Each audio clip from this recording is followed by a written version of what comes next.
दोस्तों शिवलिंग है नहीं है आपके बताइए। अरे भाई शिवलिंग क्या वो फुवारा देखने में लग रहा है। और दूसरी बात ये है कि आप सबसे पहले तो मुझे ये बताइए कि जब कोर्ट से ये स्टेटमेंट था और जो वाराणसी के जो जिलाधिकारी हैं कौशल राज शर्मा, उन्होंने कहा भी अंदर इसके अंदर की कोई भी जानकारी किसी भी पक्ष या विपक्ष के द्वारा बाहर नहीं दी जाएगी, किसी को भी उन्माद या आधार पर नारे लगाने का झूठा जो दावा है वो पेश नहीं किया जाएगा। तो उसके बावजूद भी ये खबर किसने लीक करी है, आप ये बताइए ना मुझे। वो फोटोग्राफ्स कहाँ से आई हैं सारी फोटो?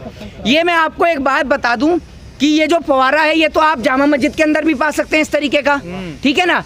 अब वो फवारा है या शिवलिंग है ये तो नरेंद्र मोदी जी बता सकते हैं, क्योंकि उनसे बड़ा वैज्ञानिक इस देश में कोई नहीं है। आप शिवलिंग के साथ है या फव्वारे के? मैं इस देश के अंदर संविधान के साथ हूँ। जब देश का संविधान, देश का कॉन्स्टिट्यूशन ने ये एक नियम बनाया कि 1991 के बाद अगर कोई भी जो है धार्मिक स्थल है, 15 अगस्त 1947 देश की आज़ादी के बाद से जिस जगह पे मंदिर बना हुआ है, जिस जगह पे मस्जिद बनी हुई है, वो वहाँ से नहीं हट सकते। तो मैं देश के संविधान के साथ हूँ। आप ये बताइए कि क्या नरेंद्र मोदी, अमित शाह और योगी आदित्यनाथ देश के संविधान से ऊपर हैं क्या? ये लोग इस देश में बाबा साहब अम्बेडकर को नहीं मानते, उनके बनाए हुए संविधान को नहीं मानते। जब ये पटेल को मानने गए तो पटेल को भी नहीं मानते, क्योंकि जब इन्होंने सरदार पटेल के बारे में पढ़ा तो इनको पता चला कि सरदार पटेल ने तो आरएसएस को बैन कर दिया था, तो इन्होंने सरदार पटेल को नहीं छोड़ दिया। तो मैं आपको बता दूं ये किसी जाति के प्राणी नहीं है। ये तो कोर्ट का मामला, सरकार या पार्टी का क्या मैटर है? ये आप मुझे बताइए, ये उन्माद फैला कौन रहा है? क्या कोर्ट या जुडिशरी जो है वो आपको इतनी खाली दिख रही है इस देश के अंदर? इस देश के अंदर रेप के, बलात्कार के जो मुद्दे चल रहे थे आज तक उन पे फैसला नहीं आया। आप मुझे ये बताइए कि जो हाथरस के अंदर एक बेटी के साथ बलात्कार हुआ उस फैसले का क्या हुआ?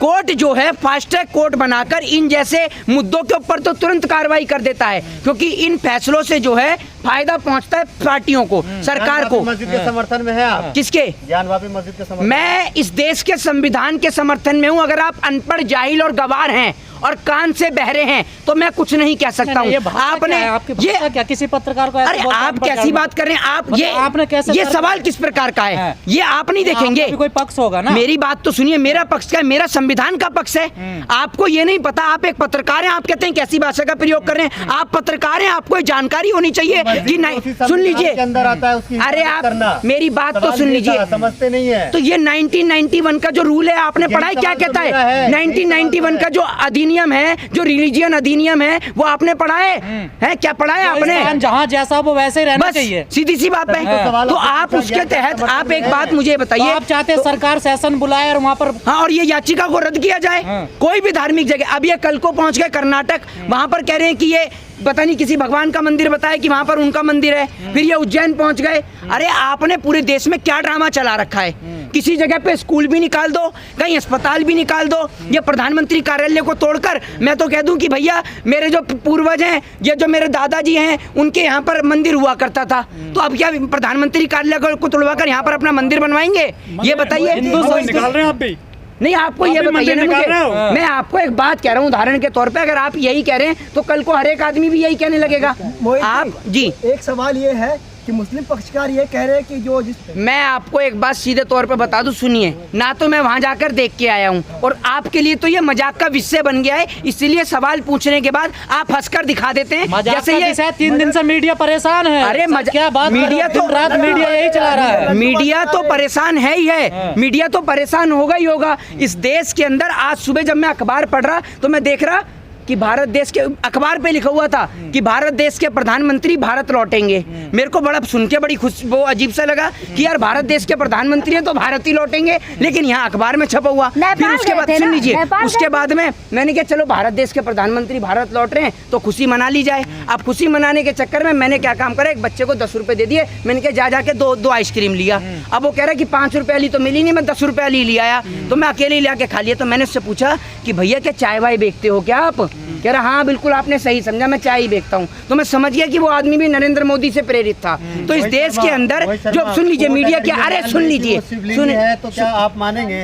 क्या चीज? कोर्ट अगर मान ले कि वो शिवलिंग ही है तो आप कोर्ट संविधान, मेरी बात सुन लीजिए, इस देश के अंदर एक कोर्ट नहीं है, ठीक है ना। सेशन कोर्ट के बाद में हाई कोर्ट भी आता है, हाई कोर्ट के बाद में सुप्रीम कोर्ट भी आता है। सुप्रीम कोर्ट नहीं कहा हमने, कोर्ट कहा है। अरे तो कोर्ट फिर वही बात फिर वही बात आप कह रहे हैं सेशन कोर्ट है। अगर मेरी बात सुन लीजिए, सेशन कोर्ट से अगर खारिज होगा या सेशन कोर्ट इसको खारिज करेगा तो बहुत अच्छी बात है, लेकिन अगर सेशन कोर्ट कोई फैसला, जी बिल्कुल मानते हैं, पूरा देश मानता है न्यायालय का फैसला, लेकिन हम उस फैसले को चैलेंज करेंगे आगे। क्यों नहीं चैलेंज करेंगे? हाई कोर्ट में, सुप्रीम कोर्ट में चैलेंज करेंगे हम। चैलेंज करेंगे। मैं आपसे एक बात, क्या आप मुझे सर्टिफिकेट देंगे? मेरे लिए ये सबसे बड़े गर्व की बात है कि मैं उस देश के अंदर रहता हूँ जो देश संविधान से चलता है। ये देश संविधान से चलता है। किस पक्ष, सवाल सुनिएगा, आपने कहा ना कोर्ट को फिर चैलेंज करेंगे हम, जो भी फैसला आएगा। तो किस पक्ष के साथ फैसला आता है? हिंदू पक्ष के पक्ष में अगर फैसला आता है तो आप चैलेंज करेंगे, या मुस्लिम पक्ष में फैसला आता है तो आप चैलेंज करेंगे? मैं आपको एक बात बता देता हूँ, मैं इसको चैलेंज इसलिए करूंगा, आए चाहे नहीं आए दोनों तरफ से करेंगे। वो इसलिए करेंगे कि सरकार, हाँ जी, क्या मुद्दा है? आप पढ़े लिखे हैं नहीं तो समझेंगे नहीं और सुनेंगे आप, है नहीं? चिल्ला लीजिए, आप चिल्लाइए, चिल्लाइए ना। फैसला है तो क्या आप दावा करेंगे? मैं दावा ये करूंगा कि ये इसके बाद में वहाँ पहुँच रहे हैं, कर्नाटक और तमाम जगह पहुँच रहे हैं, तो कोर्ट सुन लीजिए। हाँ मैं भाई ये आप इनको थोड़ा समझाइए, या तो ये चिल्ला लें। ये सड़क छाप, रोड छाप आदमी ना भारतीय जनता पार्टी में बहुत हैं, जो सुनते कम है और अपनी सुनाते ज्यादा हैं। तो आप भी उन्हीं पत्रकार में से हैं क्या? तो पहले बात को सुनिए आप। मैं इसलिए इसको दायर करूंगा, आपके सवाल का जवाब दे रहा हूं, मैं इसलिए दायर करूंगा कि जब इस देश के अंदर 1991 में अधिनियम बना तो आप उस अधिनियम की धज्जियां क्यों उड़ा रहे हैं? मैं ये पूछता हूं कि इस देश का संविधान सर्वोपरि है या फिर किसी व्यक्ति का मुंह से कहना सर्वोपरि है? फिर आप साफ साफ क्यों नहीं कहते कि हम मुस्लिम पक्ष के साथ खड़े हैं? क्या आप भी राजनीतिक आप पार्टी कहना चाहते हैं आप दोनों आप तरफ नहीं है? आप बात ही नहीं समझे मेरी, आप बात ही नहीं समझे। मैं संविधान के साथ हूँ, संविधान के साथ हूँ। मैं ये कहूँगा, आप इनको समझाइएगा जरा। एक्ट के साथ है, मैं बिल्कुल एक्ट के साथ हूँ, बिल्कुल उसके साथ, बिल्कुल, और वो उसके साथ में हूँ। और मैं ये भी कहूँगा कि आप ये जो तमाम जगह पर ये जो याचिका दायर कर रहे हैं, कोर्ट इसमें खासकर एक जुर्माना तय करे, और ये जुर्माना कोई 1 लाख या 2 लाख का नहीं होना चाहिए। ये जुर्माना कम से कम 1 करोड़ से ऊपर का होना चाहिए, जिसके बावजूद तो ऐसे फालतू याचिकाओं पर कोई कार्रवाई कोई बात ना हो, ताकि इसके बावजूद इन्हें पता चले कि कोर्ट का और न्यायालय का समय खराब करने के साथ साथ ये जो देश में जो नफरत का जहर घोल रहे हैं, इनके मुंह पे कड़ा तमाचा पड़े। आज से कुछ समय पहले यही हाल श्रीलंका का भी था, वहां पर भी हिजाब का मुद्दा चला, वहां हिंदू और मुसलमान के नाम का मुद्दा चला, और यही सेम हाल आज हिंदुस्तान का हो रहा है। तो मुसलमान भी कह रहे हैं कि हम मस्जिद को शहीद नहीं होने देंगे, मुसलमान भी कह रहे हैं इस बात तो आप एक बात मैं आपको सीधी सी बात बताता हूँ, देखिए मुसलमान क्या कह रहा है या हिंदू क्या कह रहा है, मेरे उस बात से कोई ताल्लुकात नहीं रखता। मैं एक लॉ का स्टूडेंट हूँ, तो मैं इस बात को करूंगा कि मेरे लिए सर्वोपरि मेरे बाबा साहब भीमराव अंबेडकर का बनाया हुआ संविधान है, कांग्रेस और वो संविधान जो है, वो कानून जो है, मैं आपको ये पहले आपसे पूछ लूँ, आप लॉ को या जुडिशरी को, कॉन्स्टिट्यूशन को सर्वोपरि मानते हैं, या फिर इस देश के अंदर ये जो विश्व हिंदू परिषद, बजरंग दल या हिंदू संगठन है, इनको मानते हैं? पहले ये बता दीजिए मुझे आप किस चीज को मानते हैं? अरे मैं तो संविधान को मानता हूँ, आप बता दीजिए। संविधान को मानते हैं, मुसलमानों की मस्जिदों को टारगेट किया जा रहा है, आप ये मानते हैं? मैं ये कहता हूँ, चाहे मुसलमान की मस्जिद हो, चाहे ईसाइयों की चर्च हो, चाहे हिंदुओं का मंदिर हो, कोई भी व्यक्ति उस पर याचिका दायर ही क्यों करेगा? बौद्धों के बुद्ध विहार हो, बिल्कुल, चाहे बौद्धों के बुद्ध विहार हो, कुछ भी हो, किसी भी धर्म का हो, चाहे वो बौद्ध हो, चाहे वो सिख हो, चाहे ईसाई हो, चाहे हिंदू हो, मुस्लिम हो, कोई भी पक्ष हो, जब एक बार फैसला आ गया कि भाई 1991 के अंदर एक रूल बन गया, तो आप उसको कैसे बिना पार्लियामेंट के अंदर लाए, बिना उसकी सहमति के उसको दायर कैसे कर रहे हैं याचिका? मोहित शर्मा, कांग्रेस के नेता प्रमोद कृष्णम ने भी कहा है कि कुतुब मीनार, उसके बाद ताजमहल हिंदुओं को सौंप देना चाहिए, और ये जितनी भी मतलब विवादित मस्जिद है उसे हिंदुओं को जो है सौंप दिया जाए। देखिए वो राय आप उनसे जान सकते हैं, मैं आपको कानून के नजरिए से बता सकता हूँ। अब मैं, कांग्रेस के नेता कानून को नहीं मानते? अरे तो ये आप जाकर उनसे पूछिए ना, मैं यहाँ किसी पार्टी को रिप्रेजेंट कर रहा हूँ क्या? अब मैं ये पूछूं अर्नब गोस्वामी, अब मैं आपसे ये पूछूं, मेरी बात सुनिए, मैं ये पूछूं आपसे कि अर्नब गोस्वामी क्या कह रहे हैं, आप उस सवाल का जवाब देंगे? आप तो यही कहेंगे जाके अर्नब गोस्वामी से पूछो, तो जाके आप उन पार्टी के लीडरों से पूछिए ना, आप मेरे से क्या पूछ रहे हैं? मेरे लगने या लगने से क्या होता है? मेरे लगने से और कहने से तो ये हो रहा है कि आप मेरे 15 लाख के कर्जदार हैं, तो दे देंगे मुझे 15 लाख रुपए?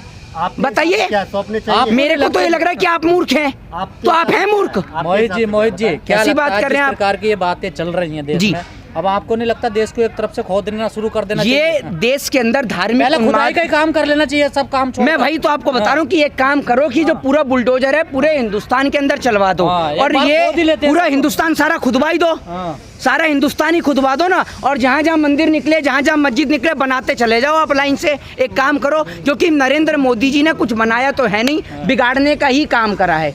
जिस देश के अंदर ये प्रधानमंत्री जी आते हैं जापान के, यहाँ पर आते हैं बुलेट ट्रेन का समझौता करने के लिए। आप सुनिएगा, आप बुलेट ट्रेन का समझौता करने के लिए आते हैं, और उसके बाद होता क्या है, जब वो आते हैं बुलेट ट्रेन के लिए तो प्रधानमंत्री नरेंद्र मोदी जी ने 2 घंटे के लिए वहाँ ले जाते हैं गंगा आरती दिखाने के लिए। तो वहाँ का प्रधानमंत्री पूछ लेता है कि भैया आपके पास तो इतना टाइम है कि आप 2 घंटे गंगा आरती देख रहे हो, तो आपको बुलेट ट्रेन की क्या जरूरत है? तो आप ये समझ लीजिए, बुलेट ट्रेन तो ऐसा प्रोजेक्ट है, और सारे प्रोजेक्ट सिर्फ ऐसा प्रोजेक्ट है कि जिनकी पटरी वटरी कुछ मत बिछाओ, बस चुनाव के टाइम पे दौड़नी शुरू हो जाए बस। तो क्या लग रहा ये है 24 की तैयारी हो रही है? ये 24 की ही तैयारी है, और ये 24 की नहीं, ये देश को बर्बाद करने की तैयारी है। ये आप लिख लीजिए, जो काम इस देश के अंदर रह के ब्रिटिश ईस्ट इंडिया कंपनी नहीं कर पाई, वो काम नरेंद्र मोदी एंड कंपनी कर दिखाएगी। ये दिख लीजिए। आखिरी सवाल है, इन मुद्दों से क्या भाजपा को फायदा होगा या जनता समझदार हो चुकी है? आप एक बात मुझे बताइए, आपको दिख नहीं रहा? अगर जनता समझदार होती तो जनता कुतुब मीनार पे चढ़ने जाती, जनता वहाँ ताजमहल के कमरे खुलवाती है, जनता ये देखती कि रुपया कहाँ गिर रहा है ढूंढ के लाती। तो जनता अगर समझदार होती, नरेंद्र मोदी जी ने तो लोगों को इतना व्यस्त कर दिया है कि आधे लोगों को इधर कर दिया है कि फलाने ठिकाने तू इधर आ, तू जाके ताजमहल के कमरे खुलवा, तू इधर आ, तू जाके उधर जाके कुतुब मीनार पे अजान पढ़, तू अजान और रमजान कर, तू देख कि रुपया कहाँ गिर रहा है। और उसके बावजूद भी अगर कोई खाली बच गया है तो मोदी जी का तो ये है कि जो बुलडोजर चल रही है, तू भैया बुलडोजर को चलते हुए देख। तो सबको तो काम दे ही दिया है, कोई आदमी फ्री है ही नहीं इस देश के अंदर। और जो अगर फिर भी कोई बच जाए, तो जो आदमी इस देश में पेट्रोल डीजल महंगाई की मांग को उठा रहा है, तू जाकर उसको टारगेट कर, ये काम है। और मीडिया को काम पूरा दे रखा है। मीडिया को सुन लीजिए, सिबलिंग मिल गया है, देखिए। हाँ, मीडिया को तो काम दे ही दिया है। मीडिया को तो कह दिया है कि जो हमने अपने लोग लगा रखे हैं, ये जो कुतुब मीनार की चढ़ाई कर रहे हैं, ये लोग जो ताजमहल की चढ़ाई कर रहे हैं, ये लोग जो ज्ञानवापी मस्जिद की चढ़ाई कर रहे हैं, शाम को इसी नाम पे और इसी मुद्दे पर 2 लोग पकड़ लाओ, एक दाढ़ी वाला मौलाना पकड़ लाओ, एक तिलक वाला पंडित पकड़ लाओ, और इसी नाम पर दोनों मुर्गे लड़ा दो। कम दोनों नहीं है, हाँ। दाढ़ी वाले भी तिलक वाले हैं, हाँ, दोनों बराबर। और इसी नाम पर दोनों मुर्गे लड़ा दो, दोनों मुर्गे लड़ा दो। तो मीडिया का तो काम मिल चुका है। मीडिया तो शाम को शुरू हो जाती है 8 बजे से ही, और इसी नाम पे मुर्गे लड़ाना शुरू कर देती है। जय हिंद, जय भारत, वंदे मातरम।